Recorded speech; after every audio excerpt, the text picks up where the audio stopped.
They say one of the best ways to further your career and get more impact in your organizations is by learning from people who have done it before. So people who are further ahead in the things that you want to do. For that, we at Data Futurology put together conferences to bring people together to have the conversations that matter to you with key leaders from around the country. Our next conference is called Ops World. It focuses on building and deploying data products and ML products. This is happening in Melbourne on the 24th and 25th of October. We are having multiple industry use cases of data products and ML products. We have strategies on how to build those. And additionally, we have lots of networking opportunities for you to spend time with CIOs, CDOs, CDAOs who are coming to join us and present. Hope to see you there. Click below for tickets.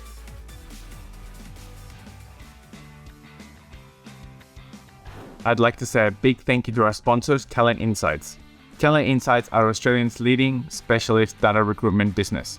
With offices in Sydney, Melbourne, and Brisbane, they're experts at providing recruitment strategy and building data teams for clients across industries Australia-wide. They provide recruitment solutions for all roles across the data lifecycle, including data engineering, data science, advanced analytics, customer and marketing insights, business intelligence, data product managers, and data governance. They're skilled at finding the best permanent and contract hires for your business needs, as well as statement of work, project focus, data resources. At Talent Insights, relationships matter most. I can say from first-hand experience, Talent Insights are fantastic to work with. Whether you're a business leader within an HR network or a specialist data candidate, Talent Insights should be the first company you turn to for all your data recruitment needs. Find them at talentinsights.com.au. Hi, this is Felipe Flores. Welcome to Data Futurology. Today, we're going to be talking about applications and how to apply generative AI in the enterprise. We're going to be covering overcoming the barriers that we have. What are some of the architectures that we can build upon? How do we bring in governance? And particularly, I'm excited to cover use cases. What are these looking like? What are these looking like in the wild? What are people doing right now? So very excited to cover all that. For that, I couldn't have found a better person to speak to about this. We have Grant Case on the show today. He is the Regional Vice President and Head of Sales Engineering for APJ from Dataiku. Grant, always a pleasure to see you, mate. How are you going Always today? a pleasure to see you as well, Felipe. So yeah, fantastic. Doing great. Mate, too kind. Thank you so much. And so we've had obviously so much interest on generative AI, and there are a number of barriers that enterprises are finding when they're looking to apply it and bring it internally. Could we start there? Could you describe some of those barriers that people are seeing, and then we can start getting into how they are overcoming those barriers? Yeah, that's a great start out question. And the first and foremost, I see kind of what we call kind of technical barriers to the use of generative AI, and more of what we refer to as the organizational barriers. First and foremost, the technical barriers associated with it.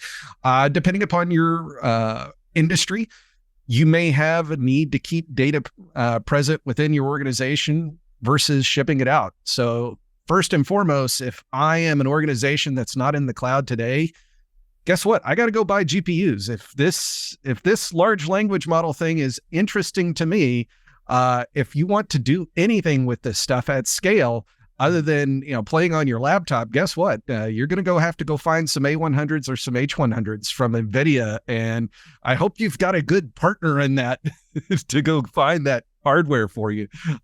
That's actually one of the interesting things for me is we were talking to an organization here in the region, and they're like, well, we can't take this stuff off prem. And it's like, okay, do you have GPUs? No. Well, you need to go find some in order to make a lot of this work. The second is really from a technical is just the resources necessary in order to make this stuff work. A lot of times it's, you're setting up this sort of infrastructure. Do you have the knowledge and capability to do so, especially if you're in the on-premises world? You want to start making use of Llama 2 or DALL-E 2 or a number of the other large language models out there, and you've got to have to run this sort of infrastructure to make it work. The second part of that, from a technical perspective, is now, okay, the world is your oyster. So we're telling a lot of customers hey, instead of you trying to manage the infrastructure associated with this sort of stuff, go out and look at the APIs. Go look at Cohere and Anthropic and Vertex AI's Bison, or Palm 2, OpenAI, Azure OpenAI. Go try to look at some of those. But that also becomes a question. It's like, how am I interacting with these things? Am I just giving it to the coders? Am I building applications around it? So it becomes a question of like, how do I get it into my organization and not just sitting in an OpenAI chatbot text? Yeah. The second part of this is what I've considered much more interesting. And that's the organizational challenges associated with this. And this, to me, there's a whole plethora of these. We see a lot of so you and I both know we're on the kind of the conference circuit. And I asked this question to the audience when I was participating at the last Data Futurology event. Shout out to you guys. Great event. If you get a chance, please join Felipe. It's fantastic. Great conference. So one of the keys I asked the audience, like, hey, how are you thinking about, have you put any of this in production? About half the people are starting to do like POCs. They're doing MVPs. But the second part of this is, okay, it worked really well, but now what? So I have to start thinking about a lot of different things, costs being one. So yes, you're using APIs, but you get to understand how costly these things get to be very quickly. Management, what sort of PIIM is sending into the cloud? We start to think about things like, toxicity detections. Like, are you getting the results back that you're supposed to be doing it? Just overall management.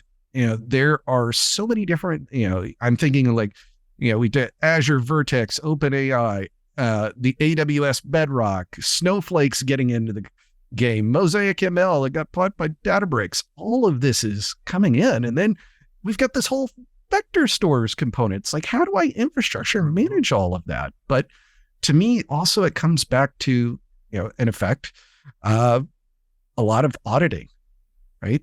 What are the questions being asked? And then maybe I want to keep those responses. Maybe I have to keep those responses. Maybe I want to fine tune my own LLM. Content moderation. All of this stuff is, baking in security. Who has access?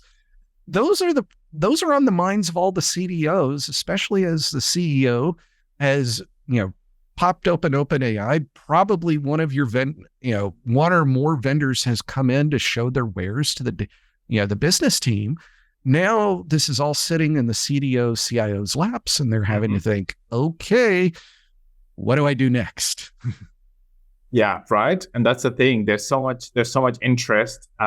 There's increasing pressure to move into this space for so many CDOs, CIOs, and then there's these barriers, as you just mentioned.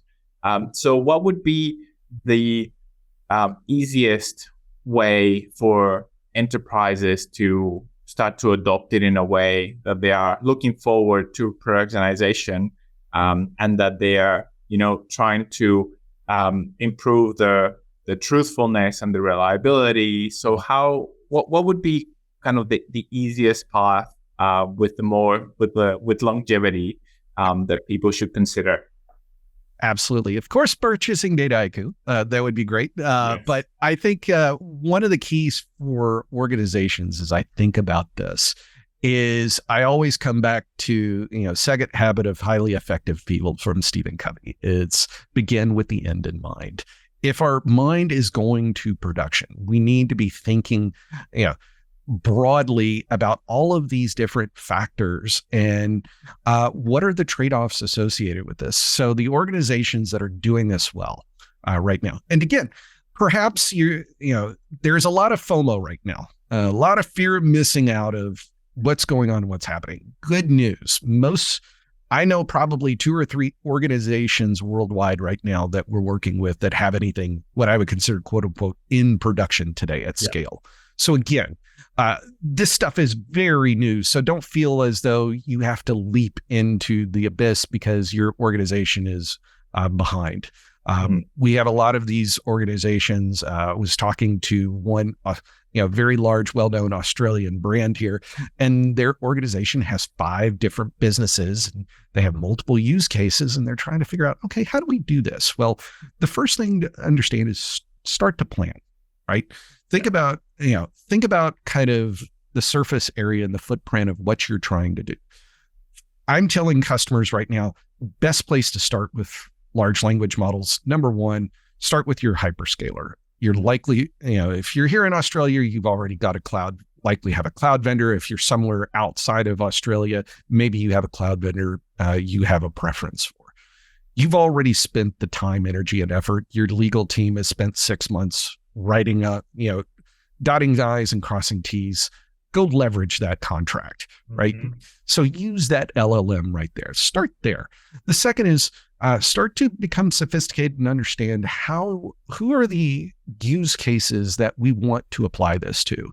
This is no different, when we talk about, anything related to large AI projects. Let's get a portfolio going. Like, here are the things that we think that could be really high value, high impact, but more technically difficult. But can we start to kind of put all of those into a grid and understand, what are the low hanging fruit? I hate to use that term a lot of times, but again, this is very nascent. If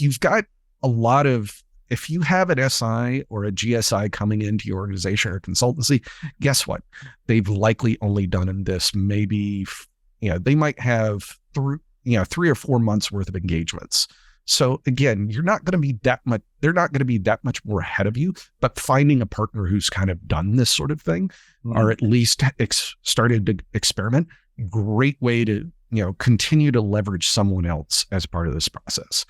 Third, who are the people inside of the organization this is going to touch the most? Go talk to your risk folks. Let's go talk to the business itself. Let's try to understand what are the boundaries. Here at Dataiku, we put out what we're calling RAFT, which is in effect our kind of responsibility, thought piece, and kind of methodology in and around this. So as we start to think about these, and you can come to Dataiku or come somewhere else, but think of it, when you're thinking about the social and the responsibility components of this, let's bring that to the forefront of a lot of this.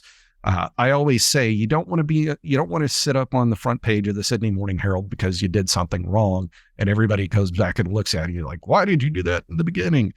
So thinking about these things ahead of time. Again, there are very different technical aspects when it comes to large language models. But again, how we build a project, how we go about surfacing those ideas and those use cases. And there are a ton of these interesting use cases that I'm getting exposed to on a daily basis. But let's think about it. Just do a little bit of planning ahead of time and use your good judgment. Use the good project methodologies. I know a lot of your listeners probably using an agile type approach. There's nothing wrong with bringing those methodologies in to understand these use cases.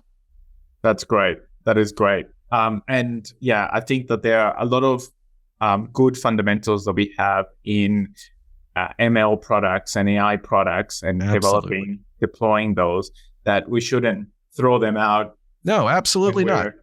Right? Absolutely not. I mean, and again, this is one of those where we're starting to hear about the concept of large LLM ops or large language model ops, which is a derivative of ML ops, which is a derivative of model ops, which is a derivative of DevOps, right?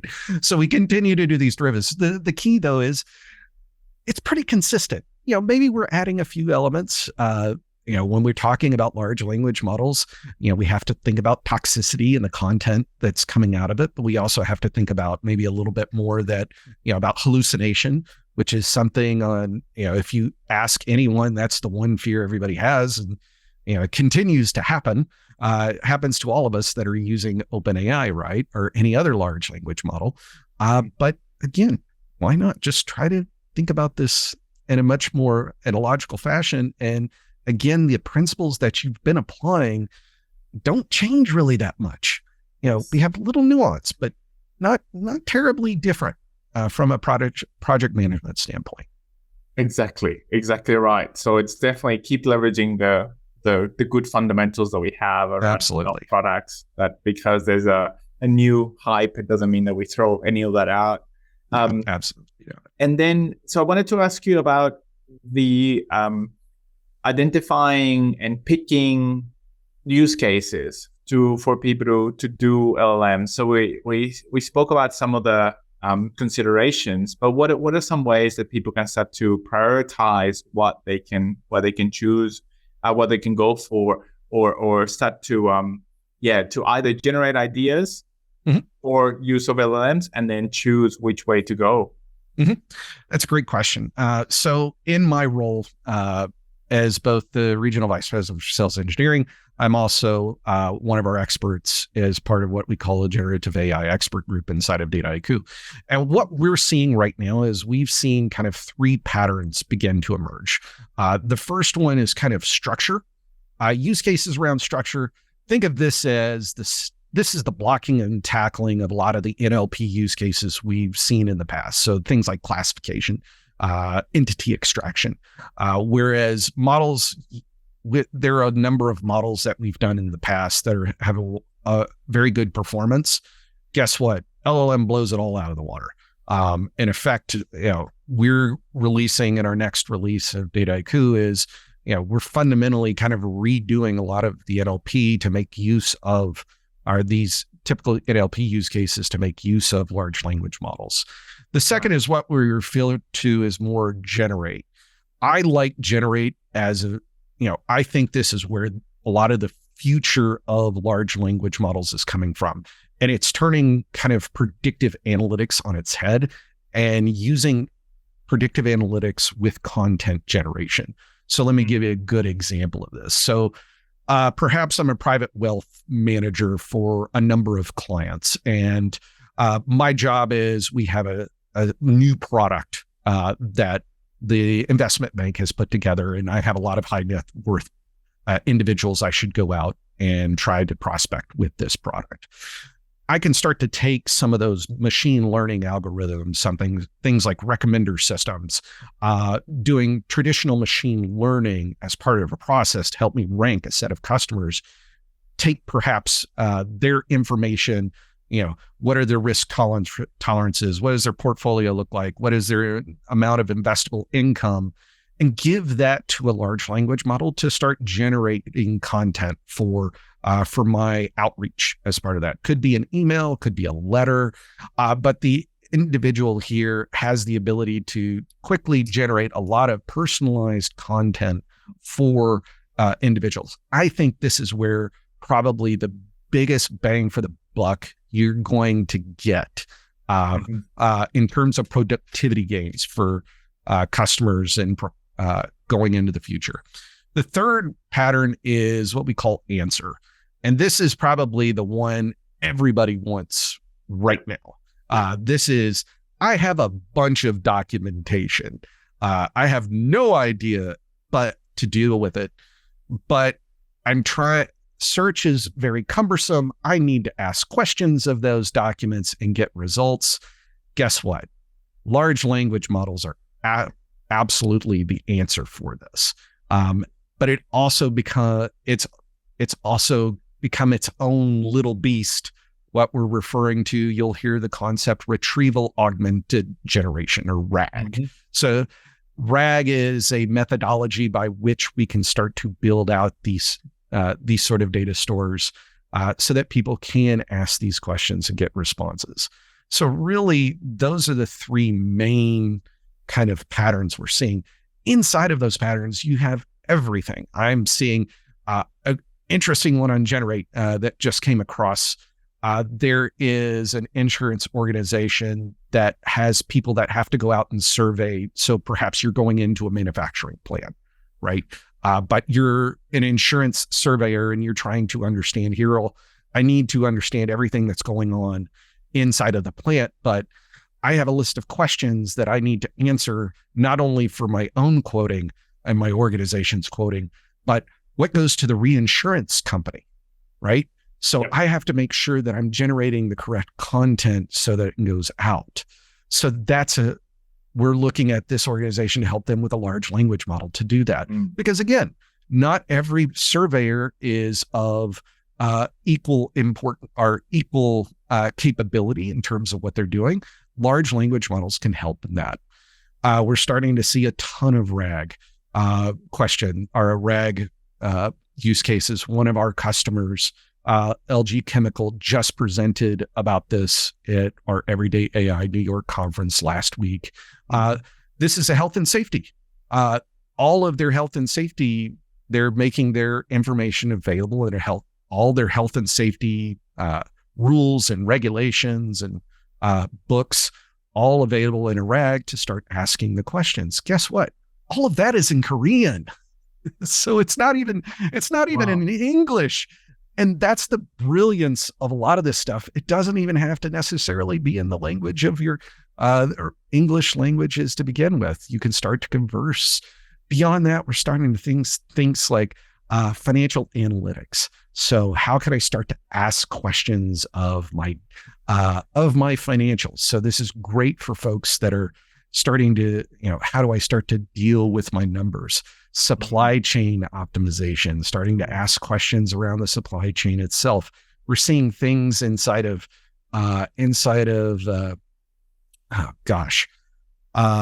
medical, being able to ask questions in the medical industry, right? So again, the world is your oyster right now when it comes to a lot of these generative AI use cases. There's a ton of them you can start to work with. And it's just kind of use your imagination right now. And because a lot of your imagination will tell you, hey, these are the things we can go out and we can do.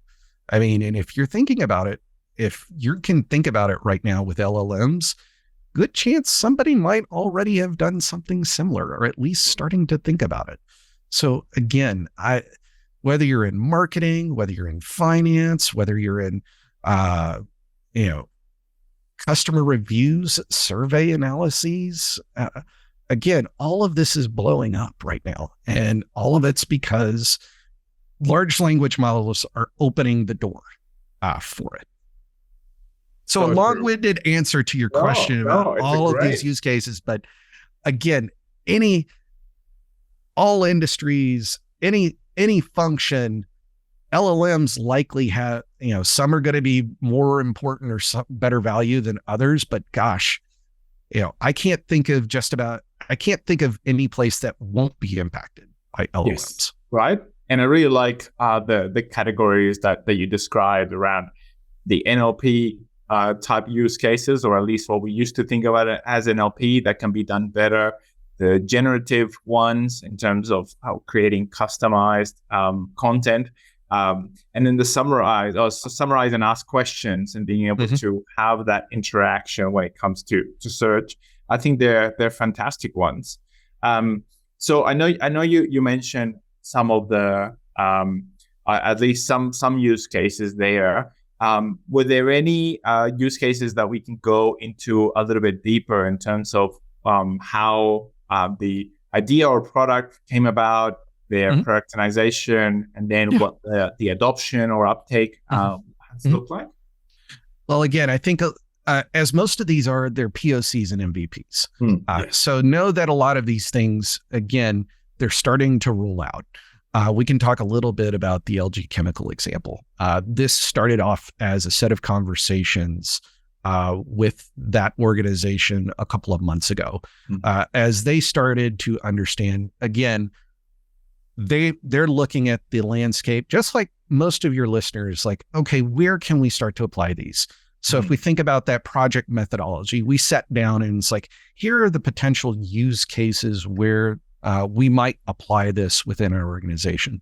They went through that process of understanding, okay, number one, do we have the data to support it? So that's one of the key differentiators. Do you have the data to support a large language model? Not all of not every problem can be associated with a large language model. I've seen a couple of these. I've already had to, the customers bringing this to us, and not to say that any customer or prospect did this, but they brought, hey, can I use this to help underwrite a loan? Guess what? You could probably help yourself. You could classify text. You could put that in a machine learning model, but leave that in the machine learning model. In our typical machine learning model operations, because guess what? You got to start, as you go through this process, people will start to throw all of, let's put LLM anywhere. LLMs are good for a lot of unstructured text, things where we're having to ask questions, where, long documents. Those are the places we want to go with that. So as part of that process, they identified 2 use cases. The one that made the most sense, that was the most relevant, and had the quickest potential to turn around and generate value, was this health and safety use case. So again, for their organization, being able to ask these questions and get appropriate responses very quickly, because the documentation around a health and safety in a manufacturing plant is significant, right? Typically you're going to have to go talk to a subject matter expert. But what if that SME isn't there? What if I want to just try to understand, does this rule apply here? That's a great place for large language models. And that's what they saw as part of this process.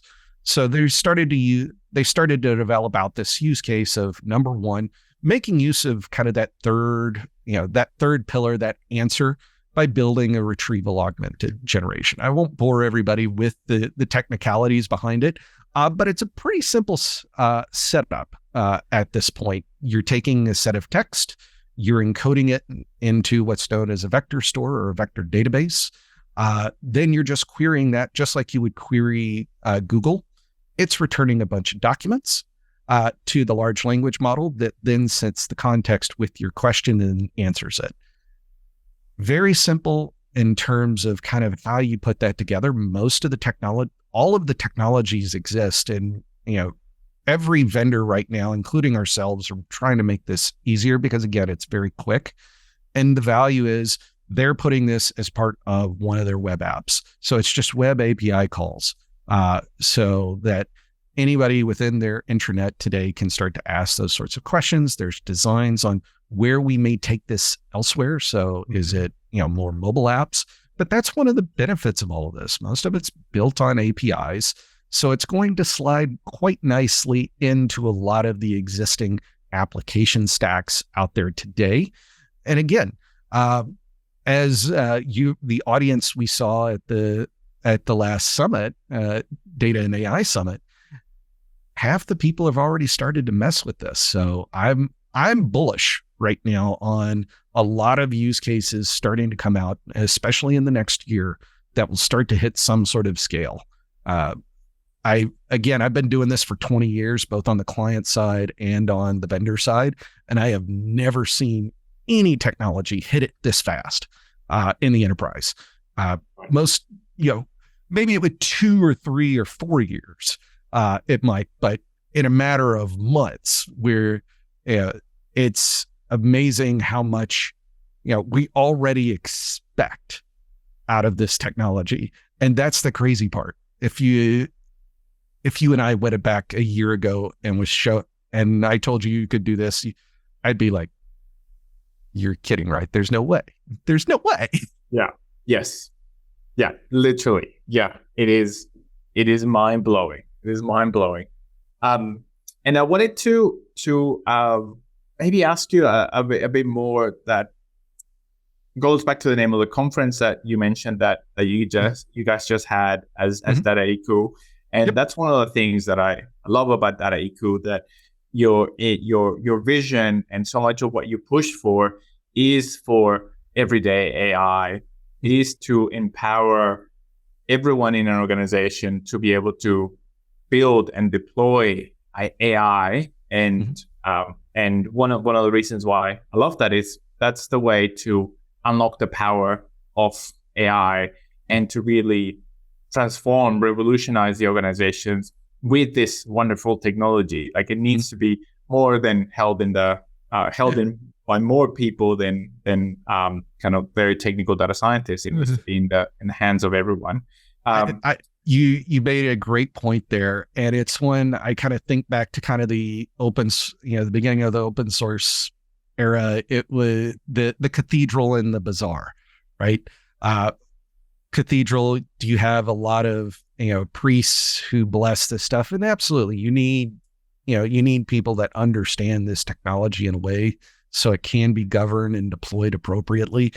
But we at Dataiku, and I think this is where why we get along so well, is we think this stuff needs to be in the hands of everyone. It can't be just in just a few folks. And I think for the most part, we're seeing that happen. And I can't, if I went back 5 years ago, any of the things we're talking about, it's all code based. It's sitting somebody in a notebook and getting it done. Now it's making its way into the masses and to us. That's the key. Is it's productivity. It's delivering better outcomes. In effect, it almost becomes boring because it's just part of how we do our daily jobs. The term has been kicked around for a lot of times, the quote unquote citizen data scientist. It got coined, I think, around 2016, 2017. I really don't like that term because in effect, I see analytics and data science continues to push down in the stack of individuals. We're continuing to enable more and more of those individuals. Yes, do we need to make sure that they're, people don't make mistakes and they know what they're doing? Sure, there's guardrails that you put on, but those can be put into place over time. There's nothing crazy about a lot of what's happening. Yes, there's some interesting math behind it. But I can sit down a lot of times and help people understand, if you have a basic idea around statistics, guess what? AI, it's a lot of statistics, it's a lot of math, but a lot of it is intuitive if you start working with it. So, citizen data scientists, no, they're just data analysts now. That's your normal analyst. Your normal analyst is learning Python. They start to, they know how I can put a logistic regression or a regression against something. They may even start to understand random forest, right? But that's the level of technology.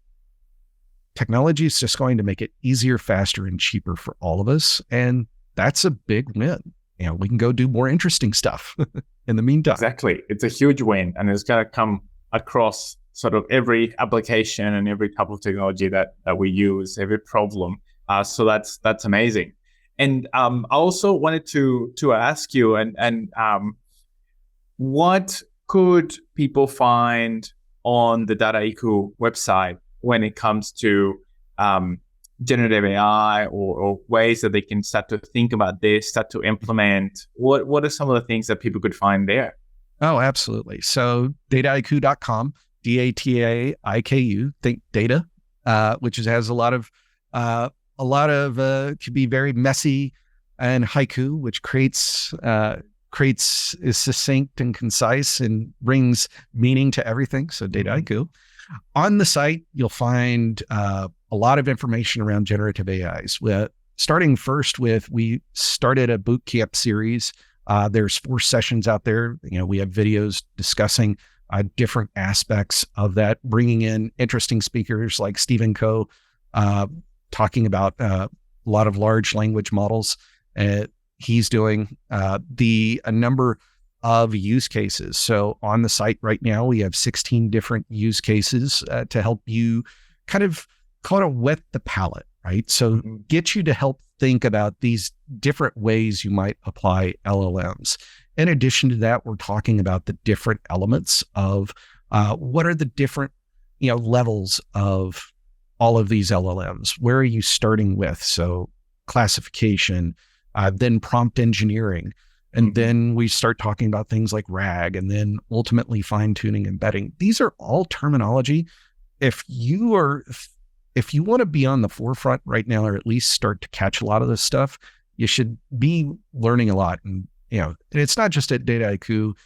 great stuff on places like Medium is fantastic. Towards Data Science is one of their newsletters, magazines inside of Medium. I take a great deal of pride in reading just about every day.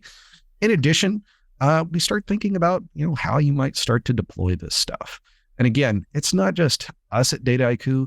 Most vendors out there are starting with it. So take us all with a grain of salt, but you're going to get a bit, if you start looking at kind of all of the different documentation out there, you're going to get a pretty good idea of what's going on and what's happening so that you can make an informed set of decisions to take you further.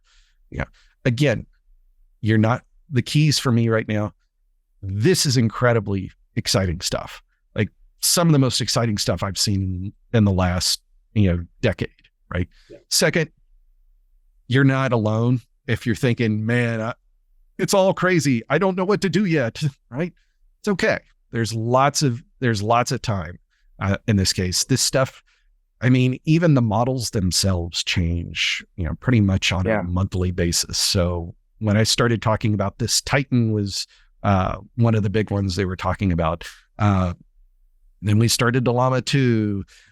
Then others came along. So again, Mosaic is in the. So again, don't focus so much on trying to chase the technology. Chase how you're going to find the use cases inside of your organization to make this work. Because the organizational change that will come from large language models over the next 2 years will be far outweigh any of the technical hurdles associated with it. So true. And I really liked also your point that generative AI, or not all the problems are going to be suitable for generative AI. Supervised learning is still adding a little value, and having the tool and capabilities within the organization is really going to help explode the. And again, that's your listener's job, right? Is try to understand where the use cases apply to LLMs versus what applies to those machine learning models, because you're going to get more opportunities for those ML models now that people are starting to fish. Now that you have a CEO that understands LLMs, or at least what they do, guess what? You've now created yourself, and we're seeing, a little hint for all of you that are looking for funds, because we're all looking for money these days.